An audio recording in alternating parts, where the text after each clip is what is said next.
विशेष सरकारी वकील तुषार बुकानी जी हमारे साथ हैं। सर, आज राजकोट आग कांड के 3 आरोपियों को कोर्ट में पेश किया गया। आरोपी जैसे ही कोर्ट में दाखिल हुए वो रोने धोने लगे थे। क्या पहले साबित करना चाहते थे वो, क्योंकि आपने अपनी बात भी कोर्ट के सामने नहीं रखी थी? वो पहले से ऐसा दिखाना चाहते हैं कि उन लोगों को रिमोर्स था इस एक्ट का। वो आते ही रोने नहीं लगे थे, रोने का नाटक करने लगे। फिर थोड़ी देर के बाद जैसे ही सब आर्ग्यूमेंट शुरू हुआ और कोर्ट ने अपना जब फैसला सुनाया, फैसला सुनाने से थोड़े वक्त पहले इस आरोपी ने ही अपने वकील के थ्रू कोर्ट को ऐसा बोला कि ऐसी चीजें होती रहती है, जिससे अंदाजा आप लगा सकते हैं कि जो बंदा कोर्ट में आने के वक्त रोने का नाटक कर सकता है, कोर्ट के प्रोसीडिंग्स के दरमियान हंस सकता है, पहले रोता है फिर कोर्ट के सामने हंसता है, सबके सामने वो एक हंसते हुए सबको डिमोरलाइज करने की ट्राई करते हैं और बाद में कोर्ट को ऐसा बोलता है ऐसी चीजें होती रहती है। तो उसको कोई रिमोर्स नहीं था, लेकिन वो इतना चालाक था कि वो दिखाना चाहता था कि मुझे रिमोर्स है, लेकिन कोर्ट उसके झांसे में नहीं आई और कोर्ट ने डायरेक्टली उससे संवाद किया। और संवाद करने के बाद कोर्ट को भी ऐसा लगा कि इस आरोपी को पूरे 14 दिनों के रिमांड पे सोचना चाहिए। 27 से ज्यादा लोगों की मौत हो जाती है और आरोपी कोर्ट में ये कहता है, ओपन कोर्ट में कहता है कि ये चीजें होती रहती है। ओपन कोर्ट में 100 लोगों से ज्यादा वकील साहब और पक्षकार हाजिर थे, उसके बीच में इसने ऐसा कहा कि ऐसी चीजें होती रहती है।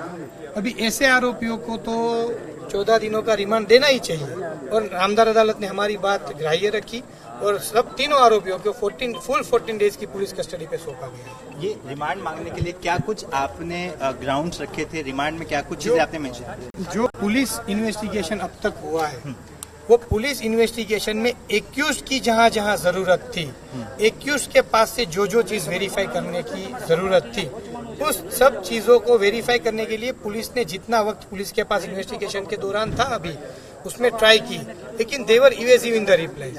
वो कोई भी चीज में ऐसा बोल रही थी कि वो चीज तो अंदर पड़ी थी और जल गई। जो चीज कहीं से भी मिल सकती है उसको पर्सनल नॉलेज में है। फॉर एग्जांपल पार्टनरशिप डीड का अगर पूछते तो बोला वो तो अंदर पड़ी थी, जल गई। वो पार्टनरशिप डीड में कोई भी बंदे को पता होगी कि हम 5 लोग पार्टनर थे, 4 लोग पार्टनर थे, लेकिन फिर भी ये ऐसे रिप्लाई दे रहे हैं।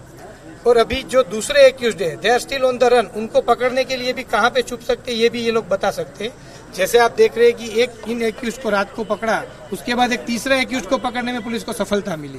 तो अभी इन लोगों को पुलिस कस्टडी में लेके दूसरे जो एक्यूज्ड अभी भाग रहे हैं उनको भी पकड़ने के लिए पुलिस कस्टडी मांगा। क्या सीसीटीवी देखने में भी ये हेल्प करने से इनकार कर रहे थे और मदद नहीं कर रहे थे पहचानने में कि कितने लोग इनके पास काम करते थे? वो भी डिटेल से साझा नहीं कर रहे थे। वो लोगों का नाम नहीं डिस्क्लोज कर रहे। कौन लोग सीसीटीवी में दिख रहा है तो पुलिस ने जब पूछा कि ये कौन है तो बोल रहे मुझे याद नहीं है।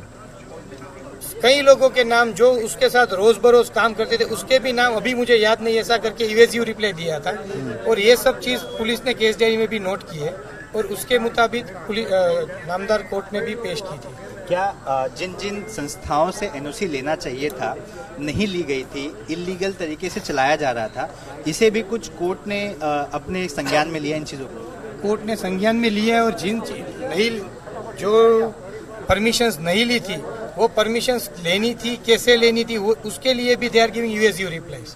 तो उसके लिए भी that was also one of the ground for remand. मतलब जो सवाल पूछ रहे हैं आप, किसी भी सवाल का जवाब नहीं जवाब दे रहे, लेकिन उसको जैसे ही लग रहा है कि ये सवाल जवाब देने से मैं ज्यादा इन्वॉल्व हो सकता हूँ, इन्वॉल्व तो हो गया है, उसके खिलाफ पुलिस को एम्पल एविडेंस मिल गया है, लेकिन वो लग रहा है कि किसी और को मैं बचा सकता हूँ, जो लोग भाग रहे हैं उसको बचा सकता हूँ। तो ऐसे चीजों में वो पुलिस को गुमराह करने की कोशिश कर रहे हैं। आखिरी सवाल, क्या आरोपी को देखकर लगा कि उसे रिग्रेट फील हो रहा है? इतने लोगों की जाने गई हैं, जैसा कि आपने कहा ये तो होते रहता है, इतनी आसानी से उसने कह दिया।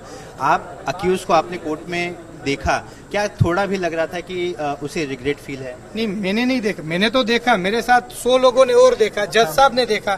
किसी को नहीं लगा कि उसको रिग्रेट था। वो नाटक करने में माहिर है। नाटक करने लगा, पहले रोने लगा, बाद में हंसने लगा। बाद में हंसने लगे and he was literally laughing on the proceedings.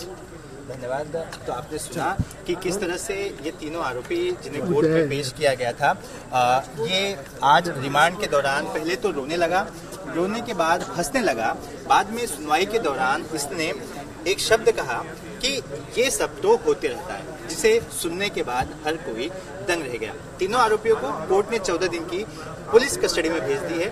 साथ ही पुलिस उन तमाम लोगों की तलाश में है जो लोग कहीं ना कहीं से इस गेम जोन से जुड़े हुए थे।